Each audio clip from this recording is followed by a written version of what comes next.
धाराशिव या स्थानिक स्वराज्य संस्थेच्या निवडणुकीच्या पार्श्वभूमीवरती भारतीय जनता पार्टीच्या सर्व कार्यकर्ते, पदाधिकारी, आमदार, खासदार या सर्वांबरोबर या निवडणुकीच्या तयारीच्या दृष्टिकोनातून आपल्याला नक्की कशा पद्धतीने पुढे जायला हवं त्या संदर्भातल्या पदाधिकाऱ्यांबरोबर, लोकप्रतिनिधींबरोबर आणि आता मतदारांबरोबर सर्वांबरोबर संवाद साधावा या दृष्टिकोनातून आजची ही बैठक आहे. आपल्याला सर्वांना माहीत आहे, देशाचे पंतप्रधान आदरणीय नरेंद्र मोदीजी यांच्या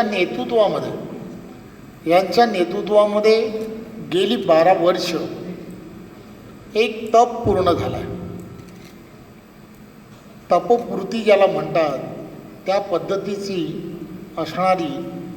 त्यांची असणारी कार्यपद्धती आहे.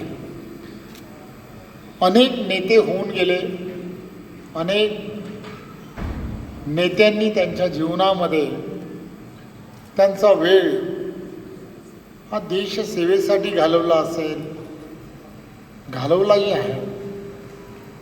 परंतु नरेंद्र मोदीजींनी गेली वर्षानुवर्ष च्या ताकदीने फक्त भारत देशातच नाही, संपूर्ण जगामध्ये भारताची असणारी आपली सर्वांची प्रतिमा ही एक वेगळ्या पद्धतीने पुढे यावी, आपली संस्कृती वसुधैव कुटुंबम या पद्धतीने संपूर्ण जगासमोर यावी, मदतीचा हात देणारा देश आणि महासत्तेकडे त्या दिशेने जाणारा देश अशी असणारी आपली छवी आज जगभरामध्ये जी निर्माण झाली आहे ती फक्त ना फक्त आपले नेते आदरणीय पंतप्रधान नरेंद्र मोदीजींमुळे झाली आहे, हे सांगायला मला आनंद होतो. आज सिद्धेश्वराच्या मंदिरामध्ये त्यांना दीर्घायुष्य लाभावं या दृष्टिकोनातून पार्टीचे सर्व कार्यकर्ते, पदाधिकारी, नेते सर्वांनी एकत्र मिळून या मंदिरामध्ये आज तिथे रुद्राभिषेक केला, महाआरती केली आणि पुन्हा एकदा पुढील काळामध्ये ईश्वराने अधिक शक्ती देऊन जे जगावरती असणारी जी संकटं आहेत ती संकट दूर करण्यासाठी आदरणीय पंतप्रधानांना एक ताकद ही ईश्वराने द्यावी अशी प्रार्थना आपण सर्वांनी केली. खरं तर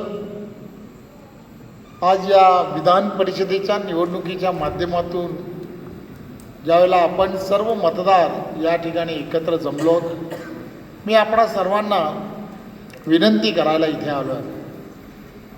18 तारखेला हे विधान परिषदेच्या निवडणूक आहे. ही निवडणूक आणि या निवडणुकीच्या पार्श्वभूमीवरती या स्थानिक स्वराज्य संस्थांमधली निवडणूक, या निवडणुकीमध्ये मतदान करण्याची एक पद्धती आहे आणि या पद्धतीप्रमाणेच आपल्याला सर्वांना मतदान करावं लागतं. त्यामुळे आपल्याला आपला जो मतदान केंद्र आहे त्या मतदान केंद्रामध्ये आपल्याला ज्या वेळेला जाऊन मतदान करायचं आहे, महायुतीचे उमेदवार बसवराजजी यांना ज्या वेळेला मतदान करायचं आहे, काही दिवसानंतर आपल्याकडे मतपत्रिका कशी असेल त्याचा एक नमुना, हा नमुना आपल्यापर्यंत येईल आणि मग तो नमुना आल्यानंतर त्यामध्ये असणारे जे उमेदवार आहेत त्या उमेदवारांना कसं मतदान करावं या संदर्भातली माहिती ही व्यासपीठावरील काही जण आपल्याला देतीलच. परंतु आपण लक्षात काय घेतलं पाहिजे, हे मतदान जे आहे हे मतदान हे बॅलेट पेपरवरती होणारं मतदान आहे.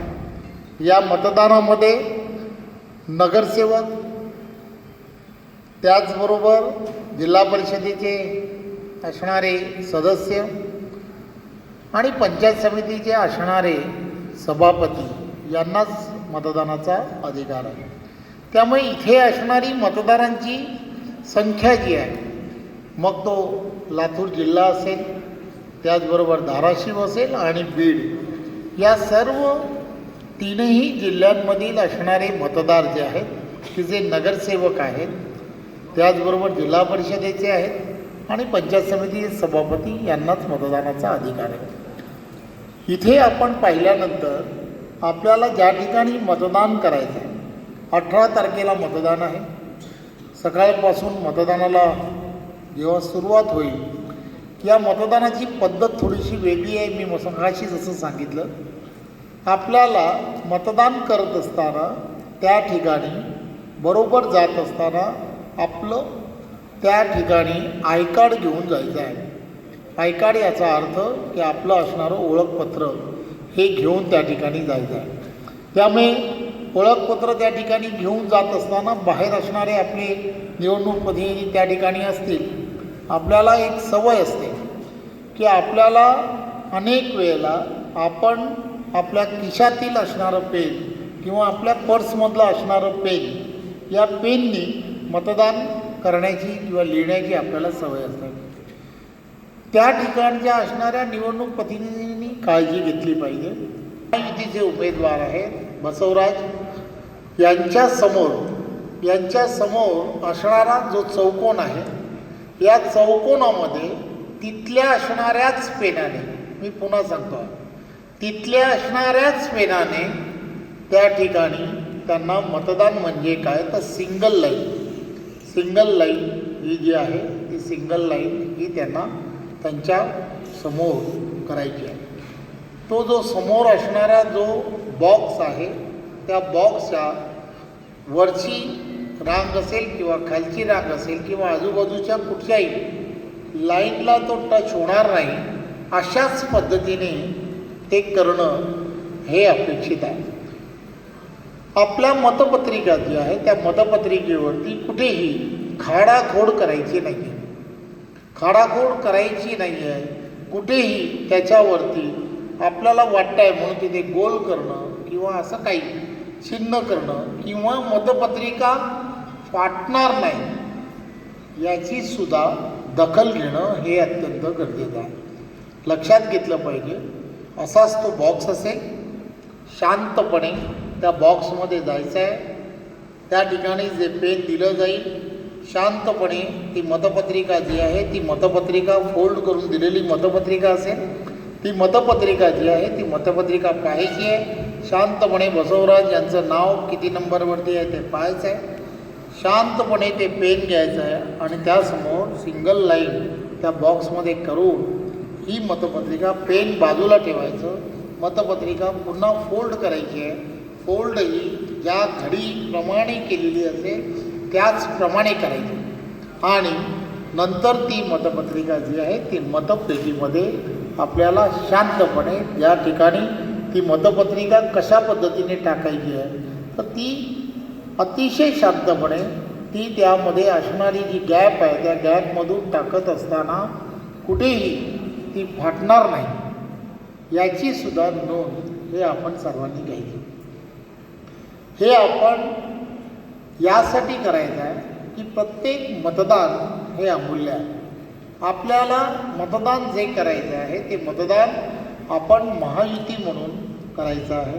त्यामुळे आपण आपल्याबरोबर हे मतदान योग्य होत आहे का याच्या सगळ्याच्या नोंदी ही पार्टी सातत्याने घेत असते. कारण एक यंत्रणा आहे की या यंत्रणेच्या माध्यमातून मतदान हे आपल्या उमेदवारालाच कसं होतं आहे याची सुद्धा दखल ही घेतली जात असते. त्यामुळे तुम्ही एक गोष्ट लक्षात घेतली पाहिजे की आपल्याला पार्टीच्या माध्यमातून व्हीप निघणार आहे. त्या व्हीपच्या माध्यमातून आपल्याला आपल्याच उमेदवाराला मतदान करणं हे अपेक्षित आहे. त्यामुळे या सगळ्या गोष्टी तुम्ही लक्षात ठेवल्या पाहिजे. देशाचे पंतप्रधान नरेंद्र मोदीजी यांच्या नेतृत्वामध्ये महाराष्ट्रामध्ये महाराष्ट्राचे लोकप्रिय असे मुख्यमंत्री देवेंद्रजी यांच्या नेतृत्वामध्ये हे मतदान जे आहे महायुतीच्या माध्यमातून या विधान परिषदेमध्ये होत आहे.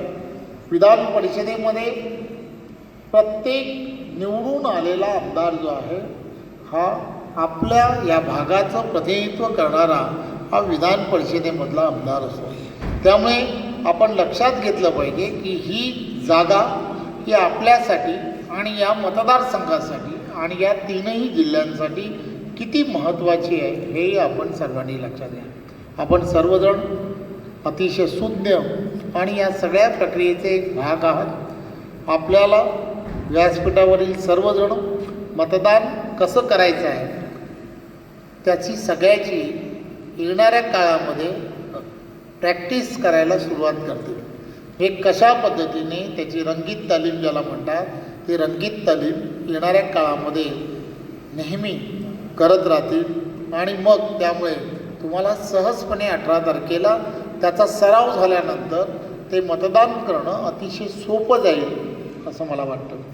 आपण लक्षात घ्या ही निवडणूक आणि या निवडणुकीच्या पार्श्वभूमीवरती आपल्या सर्वांचं मतदान हे अमूल्य आहे. ते पार्टी लाईनवरती असणं हे अत्यंत गरजेचं आहे. पार्टीने आपल्याला दिलेला ही एक संधी आहे की आपण आपला उमेदवार या स्थानिक स्वराज्य संस्थेमध्ये निवडून देणं हे गरजेचं आहे.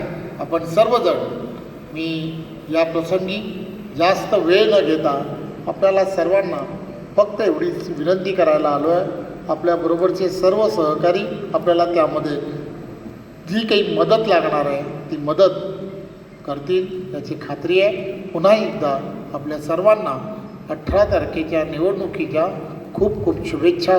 धन्यवाद. जय हिंद.